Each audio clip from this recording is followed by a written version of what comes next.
La plupart des officiers qui émigrent rejoignent les monarchies européennes qui menacent d'intervenir contre la France révolutionnaire. Pour vaincre, l'armée française fait appel aux volontaires. Cette armée se transforme. De l'armée du roi, de l'armée de professionnels, on vient à une armée nationale, une armée de masse, une armée qui sort du peuple en révolution. Avec les volontaires de 1791, citoyens soldats, tout change. L'armée se métamorphose. Le corps des officiers se renouvelle. Les promotions sont désormais liées au mérite et à la compétence. Et le principe d'ailleurs va être complètement différent dans les armées de la Révolution puisque c'est un principe électif. Les soldats élisent leurs officiers, du moins pour les officiers des grades, les sous-officiers et les officiers d'un grade inférieur. Pour les grades supérieurs, ils sont élus par les officiers, pas par les soldats. L'élan patriotique est la base de l'enrôlement, le ferment de l'enthousiasme. Ils s'engagent pour défendre la Révolution, qui s'incarne dans un territoire, mais je crois qu'il faut bien penser que la patrie à ce moment-là, c'est aussi la Révolution. C'est-à-dire, ce sont des valeurs politiques. Si vous voulez, il y a la notion très forte qu'on est en train de créer un monde nouveau, un homme régénéré, et d'autre part, on a la conscience d'être menacé, et c'est le cas, par toute l'Europe coalisée. Par conséquent, il faut vraiment défendre les armes à la main, cette liberté, cette égalité, cette révolution. Le 20 avril 1792, la guerre est déclarée. Pour affronter les troupes des monarchies coalisées, les volontaires, mal équipés et mal instruits, rejoignent une armée française riche en effectifs et sûre de sa force morale. Ce qui caractérise la Révolution, enfin les bataillons de la Révolution, c'est l'amalgame. Donc c'est cette coexistence au sein de l'armée d'anciennes troupes royales et de troupes de volontaires. Les volontaires sont censés insuffler leur enthousiasme révolutionnaire aux soldats de métier qui, eux, sont censés donner leurs compétences, leur technicité, comme on dirait aujourd'hui. Et en fait, sans l'avoir voulu aussi, cet amalgame qui est politique, militaire aussi, au point de vue technique, au sens technique du terme, devient culturel et géographique. Parce que ces hommes, ils sont obligés de parler le français. Ils viennent de tous les horizons géographiques et sociaux. Et l'armée devient donc un lieu d'intégration nationale et d'éducation.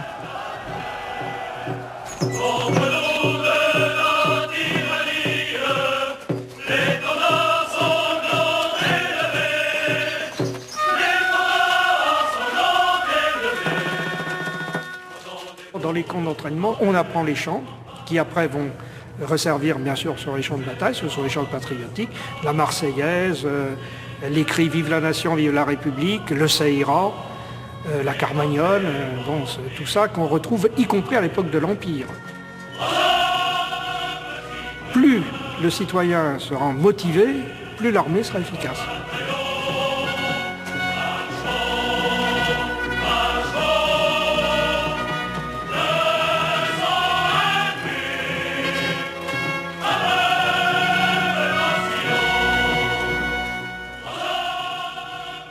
Des hommes qui, en avril 1792, n'ont jamais vu le feu, ne savent pas ce que c'est que la guerre, et qui, à la premier accrochage avec les Autrichiens, se débandent et s'enfuient.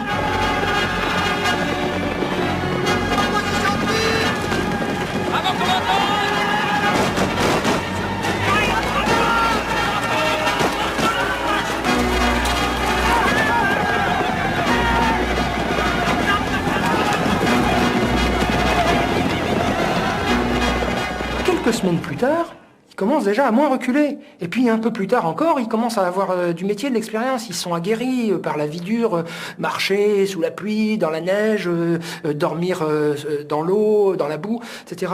Et puis ils commencent à moins avoir peur quand ils entendent le canon, la mitraille, la fusillade, etc. Et ils vont reculer de moins en moins, jusque pour arriver au 20 septembre 1792 à Valmy, donc quelques mois plus tard.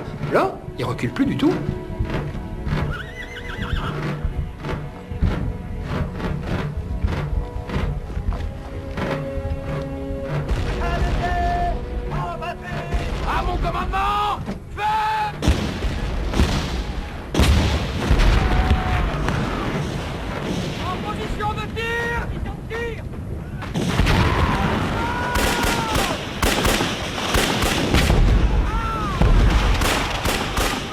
Le sursaut patriotique conduit la France révolutionnaire à sa première victoire. C'est Valmy qui marque un tournant dans l'histoire nationale et européenne.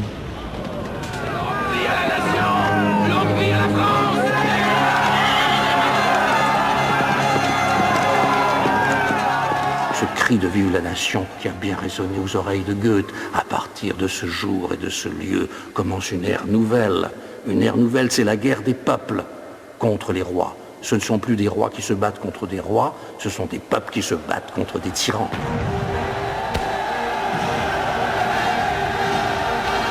Le peuple était en armes, certainement, mais les matériels engagés étaient nombreux. Il y avait une centaine de canons engagés à la bataille de Valmy et des canons performants.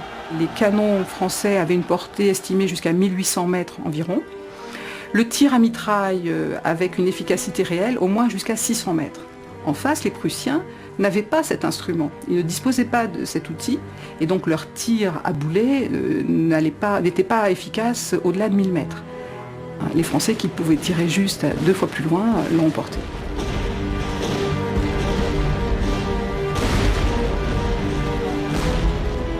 La baïonnette joue alors un rôle minime dans les combats. Il s'agit surtout de submerger l'adversaire et de provoquer la panique dans les rangs. C'est un changement complet des techniques de guerre. Désormais, la masse, qui est la première arme de dissuasion, la première force de dissuasion française, avant celle nucléaire que nous connaissons maintenant. Cette masse joue un rôle considérable à l'intérieur des états-majors où il s'agit de l'utiliser le mieux possible. C'est une guerre basée sur la mobilité, sur la fougue, sur le mouvement des troupes, la surprise de l'ennemi, la concentration de force à un moment donné sur un seul point. Eh bien ça, on peut dire que les directives viennent vraiment du plus haut du gouvernement français. Quelqu'un comme Carnot, qui est lui-même un militaire de formation, qui lui aussi fait partie du comité de salut public, et qui est en quelque sorte l'organisateur de toutes ces armées de la France en guerre, va donner cette impulsion pour une stratégie mobile et basée sur l'attaque. Il s'agit de faire effroi à l'adversaire et naturellement de le détruire. Et les généraux de la Révolution, ils allaient au combat, ils allaient en première ligne avec leurs hommes. Ils risquaient leur peau et souvent ils étaient blessés, tués. Donc il y avait un côté héroïque de ces jeunes généraux, parmi lesquels les plus célèbres, les plus connus, Marceau, Hoche, Jourdan qui gagnera la bataille de Fleurus, et puis bien entendu Bonaparte, quand même, qui sera général en chef à 27 ans. Malgré l'enthousiasme et l'ardeur, les défaites se succèdent. Sur le territoire national, les insurrections, comme celle de Vendée, menacent d'emporter la Révolution. Devant le manque d'armes, de munitions dont vont souffrir cruellement les soldats, le manque de souliers aussi, il va se mettre en place dans toute la France républicaine un extraordinaire mouvement de mobilisation de tout le peuple. D'ailleurs, c'est ce que décrète le comité de salut public quand il dit que tout homme et toute femme seront quasiment en état de réquisition.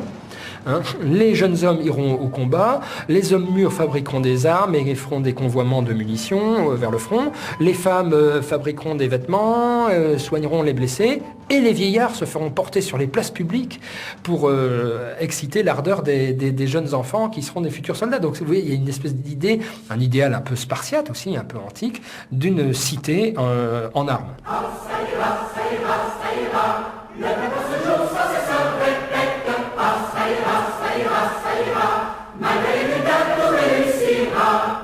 Une véritable industrie de guerre se met en place. 7000 canons, 240 000 fusils, autant de sabres et de baïonnettes seront produits pour la seule année 1793.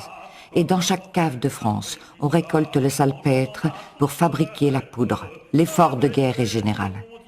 Il se manifeste aussi avec la levée en masse imposée en 1793. Les jeunes gens sont cette fois requis et non plus volontaires pour porter les armes. C'est une première forme de service militaire obligatoire. La conscription deviendra effective sous le Directoire en 1798. Ainsi naîtra l'armée nationale, composée de citoyens soldats, fondée sur les valeurs de liberté, d'égalité et de fraternité. À cause des circonstances historiques, il y a désormais un lien intrinsèque entre la citoyenneté et le devoir de défense qui devient non plus l'affaire de gens de métier, mais qui devient l'affaire de tous.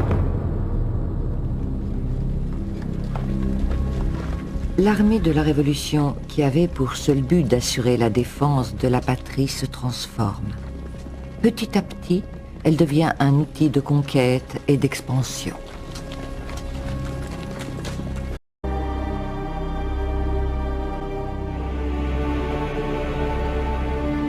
Et la grande armée suivra bientôt Napoléon sur toutes les routes d'Europe, au nom de Vive l'Empereur. Il crée le corps d'armée, soit un ensemble de 20 à 30 000 hommes réunissant plusieurs divisions d'infanterie, d'artillerie et de cavalerie, toutes placées sous l'autorité d'un seul homme, souvent un maréchal. On a une petite armée autonome qui peut très bien se battre toute seule et tenir une journée contre l'armée ennemie, le temps que les autres corps d'armée puissent le rejoindre.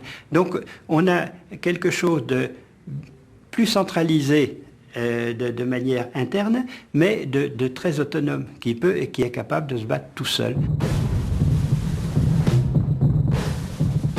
Dans ce corps d'armée qui était permanent, tout le monde connaissait tout le monde connaissait les chefs. Avec cette confiance, parce qu'ils avaient l'habitude de se battre ensemble, il est certain qu'ils ont beaucoup mieux combattu.